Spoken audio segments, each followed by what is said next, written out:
माननीय बाचस्पति महोदय को एक प्रस्ताव देइथिलु जे राज्य में जो भली भाव में अदिनिया वर्षा फसल क्षयक्षति जो 14 जन चाषी आत्महत्या करछंती 14 जन चाषींकर मृत्यु घटी वर्तमान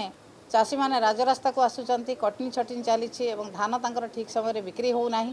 सरकार जो मुहरे कही जे कटनी छटनी हम ना बोली एवं कटनी छटनी 5 ରୁ 10 केजी पर्यंत कटनी छटनी चली जो चाषी मृत्यु कथा आलोचना करने को आम प्रस्ताव देइथिलु से कथा को माननीय बाचस्पति महोदय आड़े दे अन्य कथा आलोचना करने राज्य में जो भली भाव में चाषी मैंने हाउतास होउचंती चाषी मान को जहाँ सरकार देइथिले आशा देइथिले से आशा आज चाषी मानकर क्षीण हो जाइए चाषी आलोचना नहला पर्यंत आम जो भली भाव में आंदोलन जारी रखी से भाव में आंदोलन जारी निश्चित भाव में सी मुलतवी नोटिस देते आम प्रस्ताव देइथिलु चाषी इश्यू को आलोचना करा जाऊ प्रथमे तापर अन्य इश्यू आलोचना करा ताकू माननीय बाचस्पति महोदय एवं सरकार महोदय आड़े देइछे।